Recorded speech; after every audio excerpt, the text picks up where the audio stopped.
If someone offered you 10 grand for nothing, would you take the money? Because that's what I'm about to do for you. They know it's copy and paste. There's nothing personal in there. They get frustrated. They probably block you. They hate you already. Hang on. I'm paying you, a coach, quite a lot of money to tell me to train more, eat less, and be consistent over time. I have to really trust this person to just commit to anything longer than that. I hate to say it, but a lot of that stuff is actually getting a little bit outdated because he was such a success with it. It's his own fault, really. And the secrets is going to be the thing that you're probably going to get frustrated with. It works, though. It works. And it's never going to not work. You're going to just burn money by working with someone because they're going to tell you to do the same thing that I'm telling you right now. Alright guys, if someone offered you 10 grand for nothing, would you take the money? Because that's what I'm about to do for you in terms of the amount of money you're going to save by misinvesting in a business mentor for the wrong reason. Now, if you know me, you know I'm a big fan of always learning new information and applying new information at the right time. That can come via masterminds, mentors, events, anything like that, consultations, whatever you're doing with someone that's been where you want to go and will teach you how to get there and follow that same journey. Now, this applies to you if you're growing an online coaching business, any online service business that genuinely helps people and provide great results. And I'm going to dive straight into the video because this one is the reason why most people actually invest in a mentorship. They spend 5 to 10 grand. And it's actually the wrong reasons, but I'll explain to you exactly what you can do, these 5 easy tasks before you actually go and invest in a mentor or a mastermind or an event or something like that. So, first of all, let's start with the 5 easy tasks that you should be doing. We'll start with number 1, okay? And these are things that, just to be clear, people invest because they're looking for the secret. They're looking for the new piece of information that they are unaware of, that they think the people that have achieved amazing things have unlocked their secret and they know more than you do, okay? And that does make sense, and it actually is true at certain levels of the game. But I'm speaking directly to the people now, and this is 90% of the people that have not even broken through, the consistent 2K, 5K months where they've made it their full-time job. And that's the initial level 1, level 2 of online fitness coaching, for example. Now, let me give you an analogy so you understand it easily before I lose you. When we started up our online fitness coaching company and we started PB Academy, we've now grown to over 250 active clients, a full sales system and a delivery team of coaches. And separate to that, we've also built a gym in person, totally different business, large big box gym with over 500 members. Now, that's my experience, so you know where I'm coming from over the last 10 years. And what I want to explain to you is, if I had a fitness client come on board, and I've had this many times, and they come because they're expecting the secret. They want to learn the secret, right? And this is the same in the business mentorship space as well. So let's just go with the fitness analogy. They come to a fitness coach because they want to invest in your service. They want to get great results. They've seen all these amazing results. And all of a sudden, you tell them, right, you need to be hitting these calorie targets. You need to be training X amount per week. You need to be doing this amount of steps per week, this amount of cardio per week. And a lot of them, not a lot of them, but the ones come in with the expectations of, I'm going to learn this new magical thing. And they're not even doing the basics. They get really frustrated by this. And if you take a step back from it, they're like, hang on, I'm paying you, a coach, quite a lot of money to tell me to train more, eat less, and be consistent over time. Now, that can be frustrating to a lot of people because they expect this magic pill, this new system that is, unheard of. And these things do work at a higher level. So let's take it to when I was competitively bodybuilding.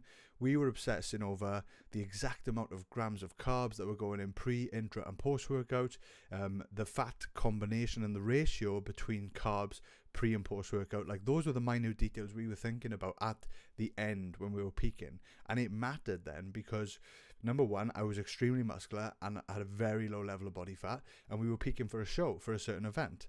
Now, those things wouldn't matter if I wasn't still hitting the basics, right? Let me give you an example. If I started applying those same techniques, which I can do with a beginner level person in the gym that just wants to achieve fat loss, we can still be that specific with insane programming and, the technical skills going into it. But if they're then, by the end of the day, they're still going over on a lot of their macros, their calories, they're not hitting the targets, they didn't get their cardio done, they missed a gym session, it's not going to matter. It's not going to work at all. And this is the same with your business. So a lot of you know this because you literally speak to your clients about it in the fitness space. But when it comes down to your own business, you don't treat it the same. You actually are that client. You're that client investing in that mentor. You're willing to put the money into it. You want to drop 5k, 10k, but you don't want to do the boring work. Now, I'm not going to give you a hard time. I'm just going to tell you what you need to be doing first. And then if you're doing all these things consistently, then yeah, you might be at the level where you want to invest in a mentor, you want to invest in something like that. So let's just dive straight into it, right? Number one is one person. Now, what I mean by this is your target audience. So target audience, you need to be hyper specific with your dream client, okay? Your dream customer.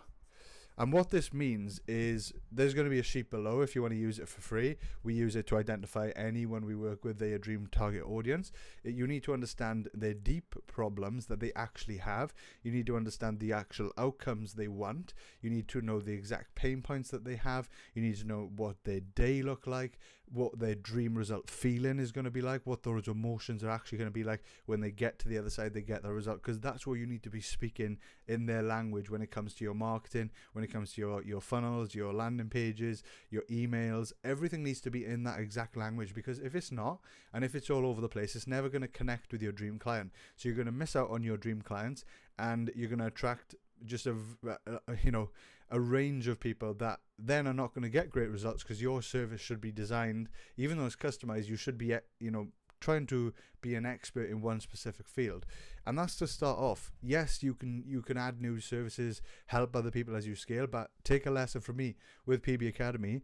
One thing I wish I did differently as we scaled, so we were still growing and being very successful in the space, I diversified too early in my target audience. I should have stuck with what I knew and my dream client to expand that more and really dominate that market before expanding. I was expanding too early. So I probably, over time, we lost out a lot on what we could have done because we took the wrong path. And I learned that the hard way over a lot of time, okay? So that's the first thing, nailing your target audience. So hopefully you already know this, but are you actually doing it? That's what I'm asking you. You might know all this stuff, but ask yourself, just scroll through your posts. Are they speaking directly to your customer that you want, your dream client? Now, the second one is the client journey. And what I'm talking about here is, I'm just going to draw this quickly. It's all about the funnel, right? And you might already know this. So top of funnel, you've obviously got social media, yeah? And you're probably not running paid ads, and I wouldn't recommend it either for a coaching business early on, because you're just going to burn a lot of cash, you're not going to see return, and you need to be nailing these things first anyway before you run paid ads. It's a new channel entirely, and it's a tough game to play. So the second thing then, so once you've got the views, so you basically got views at this stage, yeah? Then you pull people down, and this is where you want to convince them with either a lead magnet to get their details or an application form, yeah? But to hit this, they need to be going to some sort of landing page, or some people do it in the DMs with a ManyChat funnel now. Now, I would pick one of these paths and really hone in on it. If you're not confident enough and you haven't got tons of results, tons of testimonials, and a lot of proof yet, which we'll get into, I would probably avoid pushing people straight to booking a call with you, or booking or applying to work with you, like an application form. That's a very hard ask. First of all, I would start off, even when you are successful, start off with a much easier ask to get people's details, which would be giving them a lead magnet, so an insight into your way of doing things, your program. Even if it's a long form YouTube video, whatever it is, you can set something up where you give them a taste of your service for free. That's not going to cost you any time after you've initially set this program up. It can be a PDF, but I would always, even with a PDF, link YouTube videos there so that they've got more time spent with you, because it's all about how much time they spend with you. You can condense that time that it takes for someone to trust you by you watching more of them watching more of you and your content. So you give them a lead magnet, you get their details, and then all of a sudden after that is when they're going to come through to the next stage, which is eventually going to be a book call, right? And if you watch a lot of James Smith at the moment, he's telling people that you don't need to have a call. But you and me know that if you're not already hyper successful and you've got a ton of clients, you've probably got time available, and the best result, or the where your time is most valuable is definitely on sales. Okay, so spending time with people on a book call that's already pre-qualified, that's going to become a potential dream client. You need to be closing that deal initially. That was one of the last things I was ever doing as we delegated everything, because it's the most valuable thing I could be doing is getting new people on board. And when you're the face of the business, which you should be, then people are going to trust you. So the moment you get on the call, you're not going to need to be salesy or anything like that. They already like and trust you, and you're just speaking to them about their problems, understand them more. If it's a good fit, then the deal is already closed. It's not like a salesy conversation at all. So anyway, book call, definitely. You can try and close in DMs if you want. You are going to have a lower success rate with that. So let's say you speak to 10 people.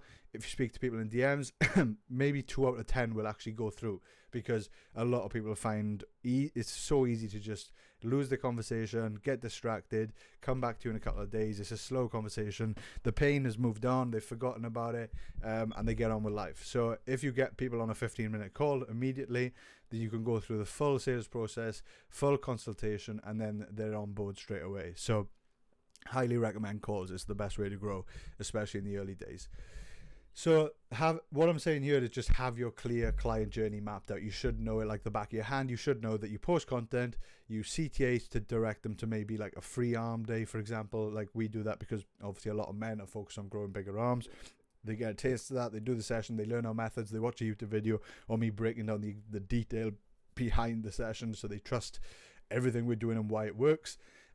We bombard them with the results, and then all of a sudden they're like, right, I need to book a call, or I need to join the priority list, and then they get nurtured along that journey. They become a client. We know it like the back of our hand, right?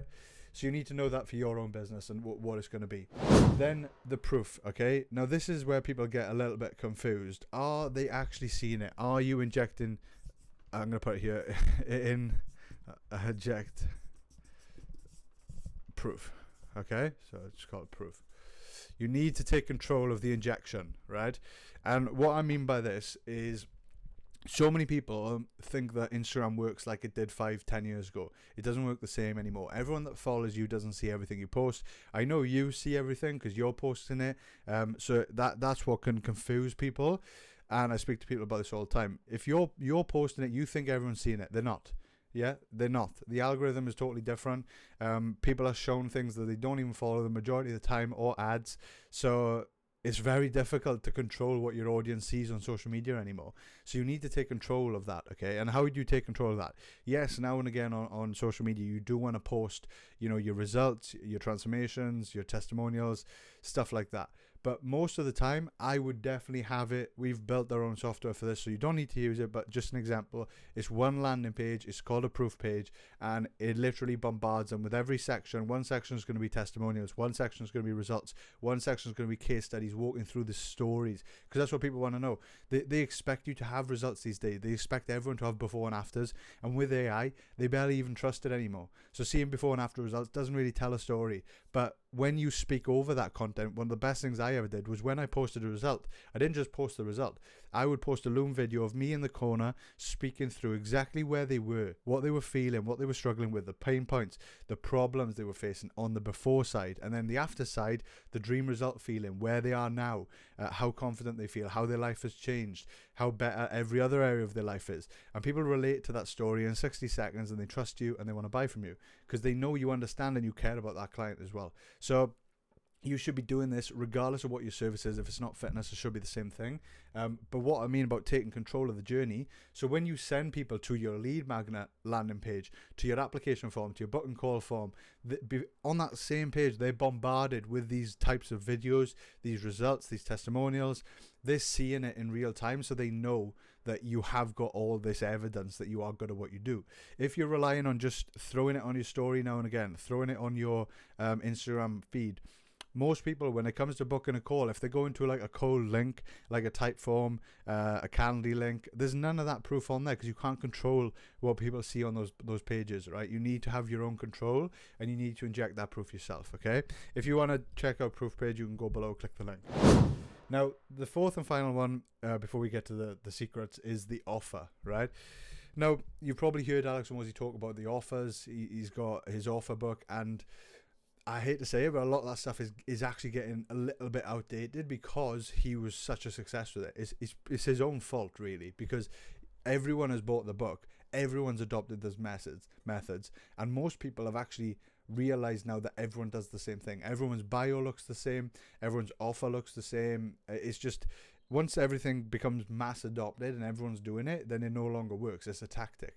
But what you can learn is the underlying principles of why those things do work in the first place, so you can adapt your own little spin on it, okay? And what I mean by offer is just having your own clear initial offer. So a lot of people don't really want to commit to long term with someone they've never worked with before. Like, it's going to be very hard to sign a 5-year contract with someone. This is just an extreme example, if they've never actually worked with you before. So think of it that way. What's your initial offer that you can give someone in the fitness industry? The most common is going to be 12 weeks because people are happy and they're already conditioned to think, yes, if I sign up with a coach, I'm going to do 12 weeks, because anything shorter is not really going to produce great results. Anything longer is where I have to really trust this person to just commit to anything longer than that. So it depends on how powerful you are with your positioning online, but I would always start off with just an easy, what people expect, 12-week offer of what your target audience wants to definitely do short term, so it fits everyone. And then obviously after that, the journey can be completely customized. But the beauty of this is you're having one-to-one conversations with everyone that's about to work with you anyway. So yes, you have that one offer and that one service. You're not trying to diversify into everything. Definitely, if you've got an online coaching business, don't have oh yeah, I can do one PT session with you as well, or we can just do PT, forget the online coaching. Believe in one service that you're doing to get results and just stick with it. And that's the only thing you offer people. And the difference is just going to be the amount of time then that they want to initially commit to, whether it's 12 weeks, 6 months, 12 months. So that's what I would start with, and make sure you've got these things nailed down before you go with a mentor. And the secrets is going to be the thing that you're probably gonna get frustrated with. I've heard people complain, they sign up with a mentor, they drop 5 to 10 grand, they're not doing the basics, they're not doing the foundations. If I was to ask you honestly right now, how many posts have you put out last week? How many DMs have you sent to people and engaged in a conversation that you've started with last week? How many have you done? And I'm not a fan of doing the huge 100 messages a day thing, because that is going to be copy and paste and it's not going to be authentic. I'm talking about going out every day, finding 5 people that you find on Instagram that may be following you, but you've never spoke to, right? They may have engaged with you, but you've never spoke to. If not, go on the hashtags, find them people, message them, but make the message very customized. You're following them, you're engaging with them, you care about them. Don't go doing this mass generated thing where people just see the outreach message, they know it's copy and paste, there's nothing personal in there, they get frustrated, they probably block you, they hate you already, right? You need to be genuine. You need to just start that conversation like you've met someone on the street, not going about it as you're just trying to sell to someone you've never spoke to immediately, right? It's just a turn off. So that's what I would do. And that's what I mean by the secrets. If you're not doing these things and you haven't done them consistently, let's just say you haven't done them for literally 6 months, if I'm being honest with you. I'm not going to give you a short-term goal, because you need to be doing these things for 6 months. And then you probably realize you don't need that business mentor yet, right? Like I said, with the bodybuilding example, when you get to a high level, or when you get to a high enough level, yes, these things come in handy when you're speaking with these experts that have been where you've been before, because they can look into your system, what's going on, look at your close rate, look at your landing page conversion rate, look at all these different metrics you should be tracking, and then they can see, right, this needs improvement, this needs improvement. It's like fine-tuning at that point, and then they have the answers of how to fix them, whereas you probably don't, okay? So I need you to remember that if you're not doing the secrets, you're going to just burn money by working with someone, because they're going to tell you to do the same thing that I'm telling you right now. Because if you're not doing them, it's the foundation. Think of it like the training, nutrition for getting in shape. If you're not doing them, it may sound boring. It works though. It works. And it's never going to not work, because knocking on doors has been a thing in sales for, decades, maybe hundreds of years. If you're not having conversations with people and you're not starting them because you think you don't want to be pushy, you don't want to harm your brand, you're having a conversation. If you don't speak to people, how many people do you think are scared of speaking with you? So you need to go and start those conversations, and think of it this way. If you've got something that you genuinely believe can change someone's life and your service is that good, then it's actually your obligation to tell people that it exists, because you think it exists, you think everyone knows it exists. They don't, right? They don't. Reality check. Unless you're someone hyper famous and everyone knows you exist and everyone's following your every move. Most people don't even know you, or they don't know what you do. So have that reality check. You probably don't know me. This probably got 10 views. So make sure you subscribe to help me out if you're trying to grow and scale a service-based business. So I hope this helps. Reality check for a lot of you, but it will help you get there. So thank you. I'll see you soon.